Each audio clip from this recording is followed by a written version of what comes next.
Coffee with Andy and Tracy. Like a little bit of warning? A little bit. Good morning, guys. It is Wednesday, and we are coming into North Myrtle Beach right now. Slightly different direction than we normally come to North Myrtle Beach from. It is. Yesterday we went out for a nice sail. Brisk. And it was only about 40 miles offshore, about 30 miles offshore, 35 miles offshore. I don't think you were that far. You mean across? Yeah. Yes. So we were outside in the ocean for 30 miles. We came out of Southport, which is the Cape Fear River, and then skirted over to Little River Inlet, which is just north of North Myrtle Beach. It's right at the North Carolina-South Carolina line. Miss Annie would say, just turn to starboard and drag your fingertips in the dry sand. Except if we'd done that yesterday, we may have ended up on the beach. Probably. Because the wind kept changing directions from 45 degrees off our starboard stern to 45 degrees off this, and it would just oscillate out and back. And we couldn't find a good direction with that because no matter what, the wind was confused. The waves were not. They started off about 2 to 3 feet, and then they built to 5 or 6, and they were mainly following us. So if we were pounding into that, that would have been a really rough, abusive ride. But because it was following us, there was a wave overtaking us pretty quickly. So think about the top of a wave coming up to you. It was about twice our speed. It would lift up our stern, and by the time our bow would drop back down, the next one would pick us back up. It was about a 5 to a 5.5 second interval between the two. So it was just giving us a little shove. Came into Little River Inlet. I'll do a couple of little video snippets right here of that. And that's a real narrow jetty. One of the books says it's all-weather inlet, but I don't know that I believe that, considering the inlet is only like 150 to 160 feet wide between the rocks, and they're pounding, or they were yesterday with the direction of the waves. And a lot of the waves went straight up to the jetty, and then they would break over something in front of you, so it was kind of disorienting. I had you back. You had everything, sweetie. You're amazing. Good old Skipper here. She started this video. But the real highlight of the day was a little anchorage that a lot of people say is the closest anchorage to the open ocean all along the East Coast. This is Allegria. And I believe it completely because we're out in the ocean. We got to the marker buoys on the outside. Sometimes on a lot of ports like Charleston or Wynyard Bay down in Georgetown, that can be 3, 5, 7 miles out that you have to get in the channel to go into the harbor. The end of the marker buoys to our anchorage was less than a mile. It was like 3/4 of a mile. So ocean, jetty, pull it in, park. And it was a nice little anchorage. It was really nice because if you're heading south on the ICW, and let me back up a little bit. From where we were anchored up to the ICW was only about a mile and a half. Sorry. What? I wasn't listening. So coming in from the marker buoys to the anchorage to the ICW is really only about a mile and a half, 2 miles. So that is a come in, jump on the ICW north or south. If you're heading south, there's nowhere else to anchor until you get through this treacherous area, and I'm using that word. I'm not being bold or clickbait on that. There's a section of the ICW up here called Rock Pile because It's literally a pile of rocks. it's a pile of rocks, and I think both off to the side and underneath your boat, but I don't want to find out. yes, but it's really, really narrow. It's only about a boat length or boat width and a half wide, and it's 3 miles long, right at North Myrtle Beach. And when you go into there, you actually get on the VHF radio and you call in a security just to see if anybody's coming. And if anybody's coming, you wait. Hopefully today, we call a security, and then we haven't heard a lot of traffic this morning. I guess everybody's huddled up after the cold night. But there hasn't been a whole lot of northbound traffic. There are some fishing boats. We're getting ready to pass by a flat bottom skiff who really needs to do a bottom job on that thing. Yeah, a few barnacles. You know what? There are barnacles on the bottom of that boat about that big. If he hits something, the It's barnacle, a bottom job. the bottom's protected from the barnacles, right? Right. You just call that a bottom job. He's just blending into his environment when he's pushing, right? So we're going to go through the rock pile, and then I'm going to jump off the boat. We've got a gentleman that we're meeting that's hopefully going to buy our dinghy Zippy. You sad? No. Okay, Not at all. good. We love Zippy. We would love her more when she finds another home. The highlight of the day yesterday was right next to our anchorage. There was this beautiful beach that we got the dinghies out and went up on the beach. The boys proceeded to play football and go swimming for about an hour and a half or 2 hours. I had my hands full doing a little project on the beach, just cleaning up Zippy's engine, making sure everything looked beautiful for the prospective new owner today. Tracy started a little walk, and I eventually caught up with her. So I didn't get any pictures of them swimming, but they weren't shivering. I don't know how. I was shivering putting my feet in that water. It was cold. I guess they just operate on a higher frequency than we do. They oscillate on a higher frequency, I guess. Their cells The just molecules move faster, except one of them's. yeah. Got to rev up the other one's metabolism. Oh, so the boys played in the water for about an hour and a half or 2 hours. Football, and then they'd throw it out and back on the beach for a while. And then they would throw it into the water and run and jump and dive under, which is one of their favorite things to do in the whole world. And they needed to get off the boat. When we were done, they weren't going, "La, la, la, la, la, la, la, la." But they did dry off and leave everything out on the deck. That's just wet, dude. It doesn't matter if you put it inside, outside. I think you could have put stuff in a clothes dryer yesterday and it would have still been wet. We don't have a clothes dryer on board. Look at that beautiful golf course over there. Where? The green. Oh, way green back in there. grass. Okay. Well, Myrtle Beach is known for its 360 plus golf courses. I think, aren't there 365, one for every day of the year? Isn't that the deal? There's at least that, and it keeps expanding going out. A lot of golfers do travel here to golf just because of the fair weather so much of the year. Yeah. Anyway, it was a nice evening when we went to bed, and the temperature dropped a little bit overnight, just a bit, and got wet and cold. But we're having fun. We're looking forward to Charleston.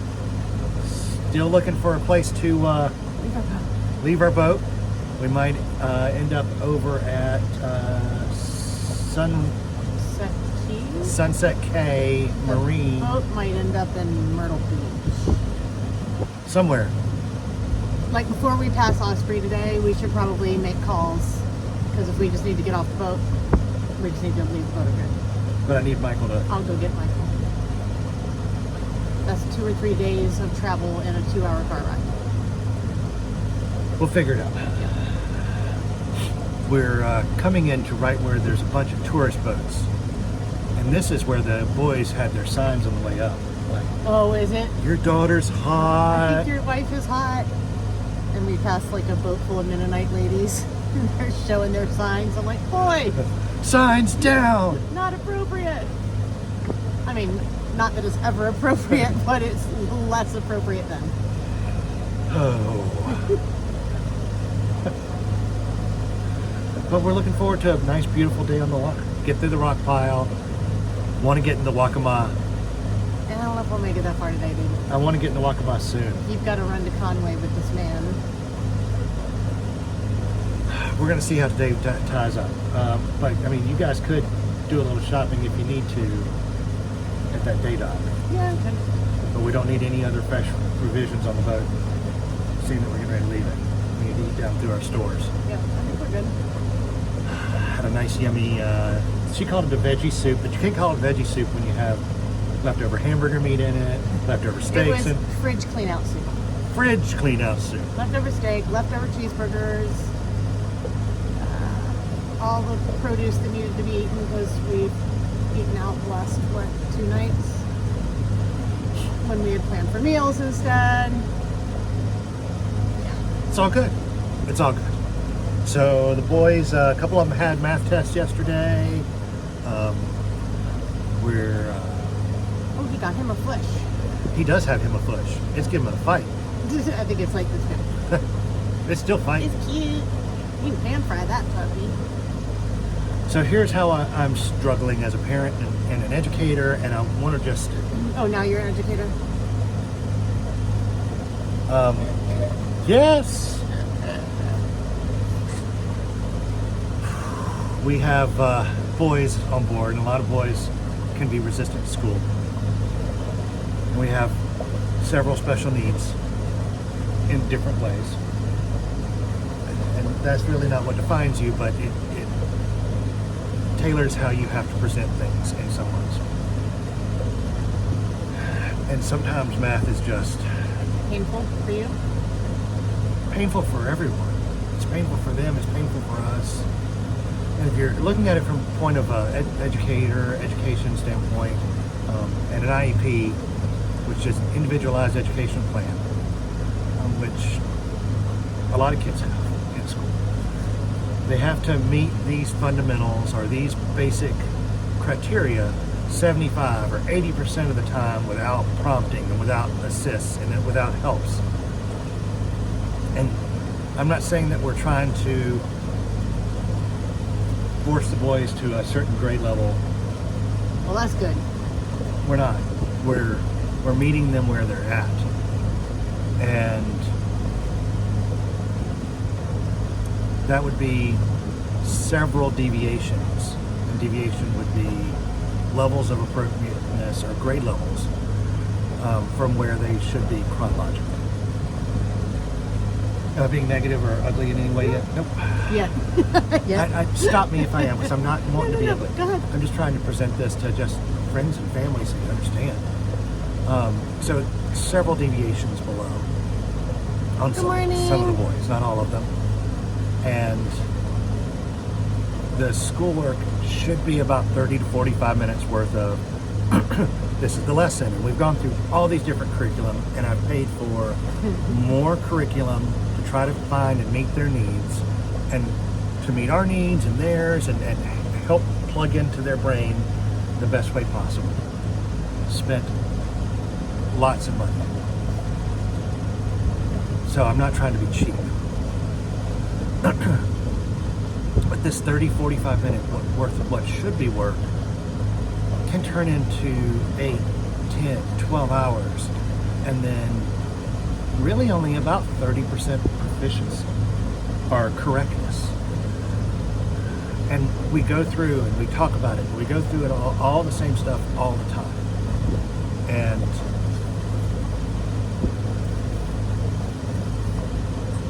they throw out numbers, and they can't come up with things that even make sense in estimation. And you give them cues and you give them things, and Nick and Camden can get the same question wrong 14, 15 times. Easy. Should make them graphic. Turn it into another math lesson. Write me a graph. I've started doing tick boxes every time, just so I don't lose count. So I'm not ratcheting things up. I just try to. And it's hard. I fall short. It's okay. It's hard. So, Nick,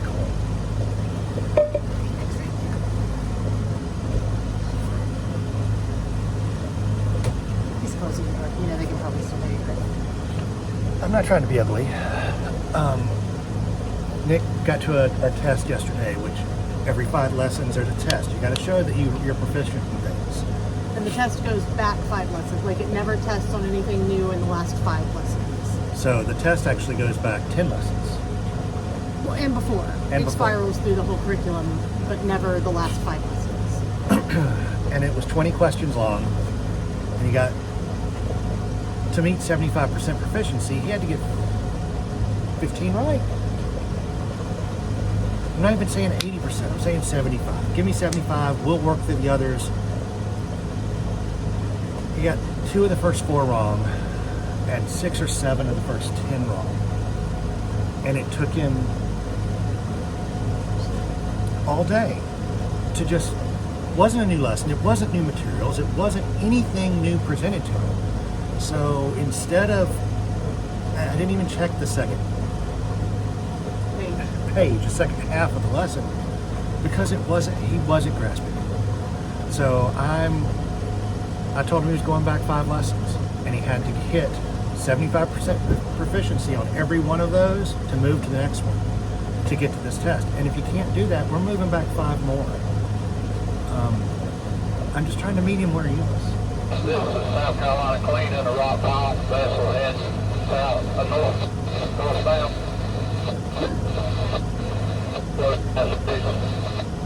That's just when I come in north. Okay, so that was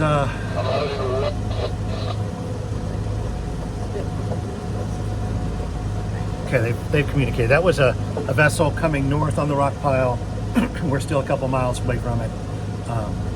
So we're hearing traffic in there now.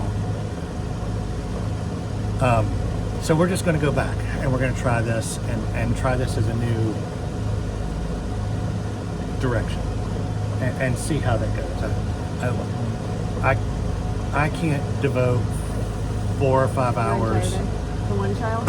to one child when In one subject? in one subject every day, and in addition to you doing the same things, you're doing the same thing. I'm kind of handling Camden and Nick and Come on in.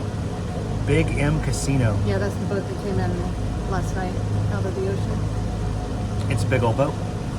So we're going to try this, and I'm open to ideas. Katie Regetic, bless your heart.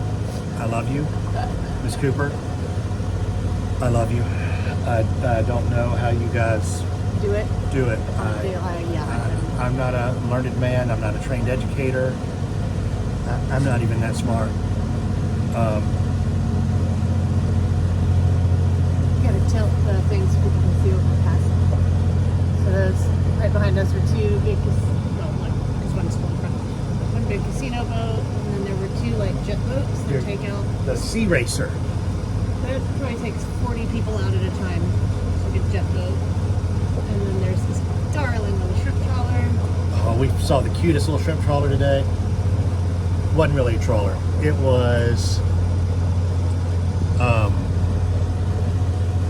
was maybe 18 feet long, shaped just like a regular shrimp boat, and there were 2 people in the little cabin, Pilot house huddled down, shivering. And Tracy says that's probably like a little restaurant that has their own boat that goes out and catches their catch for the day.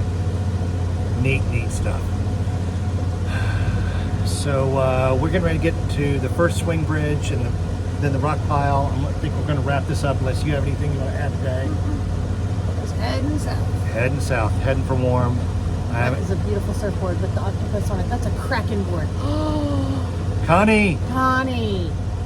we need a Kraken surfboard. Oh, that was so cool. Heading south. I haven't got told a text Connie. Tracy yet, but it's supposed to get cooler in Charleston the next few days. Okay, I don't think I would name my boat Hurricane Shrimper. Unless you had a picture of Forrest Gump going. Hurricane Shrimper, that is literally the name of that boat. So our buddy Michael would say, It's unseasonably cold down here this year. That You means we're think? gonna have a beautiful December. I'm hoping. That's what I'm going. So This is crazy. we're heading south. We love you guys. Talk to you soon. Bye.